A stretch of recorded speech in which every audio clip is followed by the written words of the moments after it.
when we have such great music. So do you want people to enjoy the music, or is there also a storyline that is important? There's a bit of friendship and a bit of love and a bit of action, so I hope they'll be engaged. Now, to work with a writer and a director, is that hard to do on the set as a producer? No, it's best because you've got all in one. So it's cheap, you mean? It's quality and quantity. Now, we've been talking about this before, but I mean, you were involved in all the rights to get all the music together. Was that a hard thing to do? It was quite challenging because you have to let everybody want to know what film they're going to, the music's going to be in, and there are lots of records and some were very expensive. And we went back, but they all wanted to be in it, so that was great. That's wonderful. Tallulah, I mean, your appearance, your introduction in the movie, all of a sudden there, and probably that happened on the set too, that you came in with all these men already acting together with them. How was that for you? It was lovely. The women were sort of rationed out, so it was, whenever they got a girl, they were absolute gentlemen and treated us very nicely, so it was charming. Do you like the music from the 60s and the 70s? Yes, very much. What is it that you like?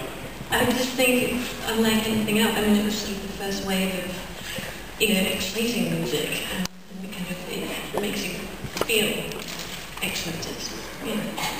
Now, Tom, I was telling the audience before, because people, maybe they've heard your name, they probably don't know you yet, but you're playing the main part in this movie, although it's an ensemble piece.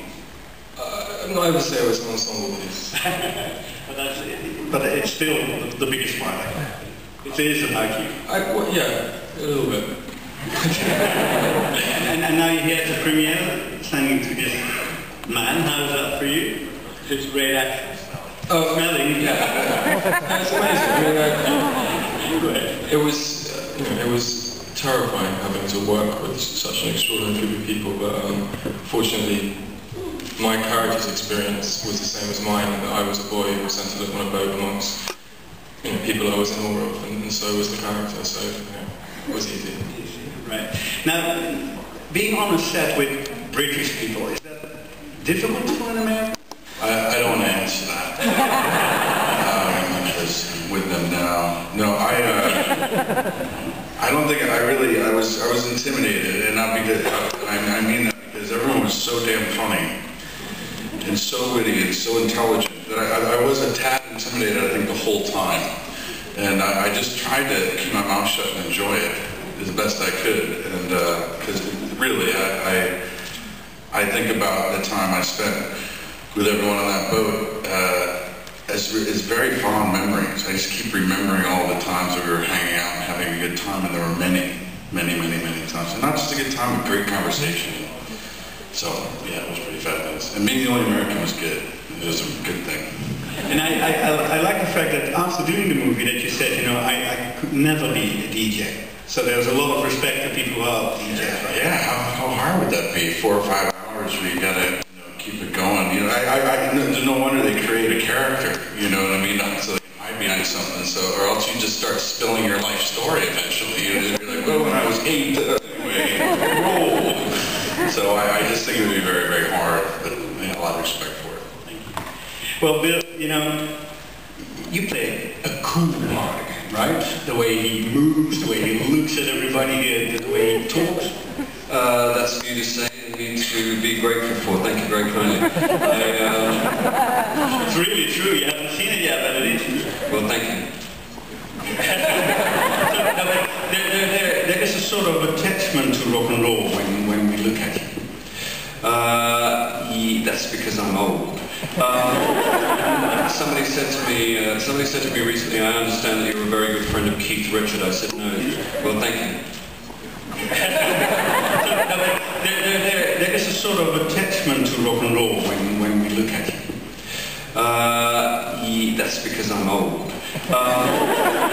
Somebody said to me recently, I understand that you're a very good friend of Keith Richard. I said, no, it's just I look like I'm a very good friend.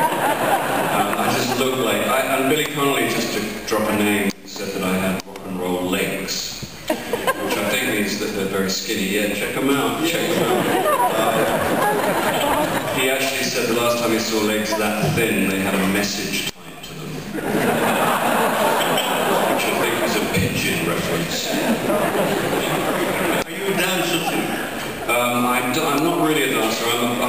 secret dancer. I don't like doing it in public very much unless I get paid for it. It doesn't come easy to me. I do actually enjoy dancing, but I suffer from a combination of self-loathing and a kind of intense vanity, which literally paralyzes me on occasion. But when I can get free, I do like to shake a leg. You know, yeah, you must.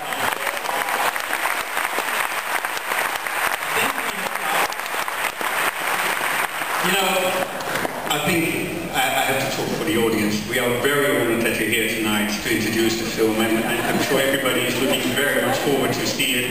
Richard, do you want to say anything before we start showing the film? Well, no, look, thank you very much indeed.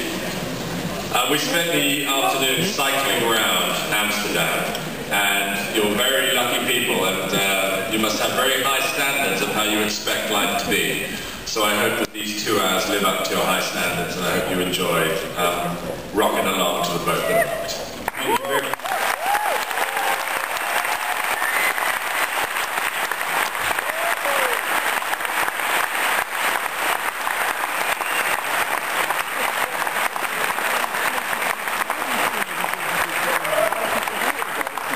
Terwijl er foto's gemaakt worden, zeg ik u nog even, als u de film ziet, de cirkel is eigenlijk rond.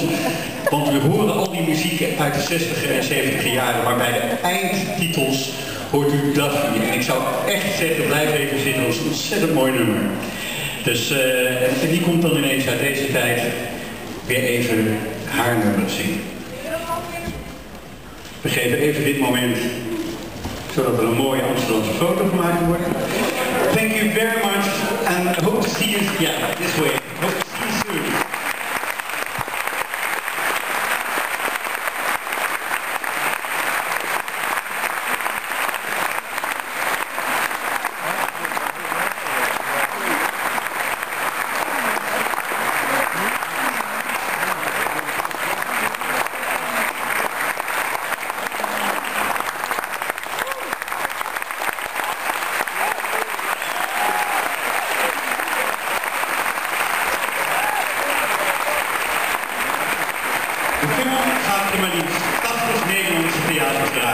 Ontzettend veel plezier met de boot that rocked.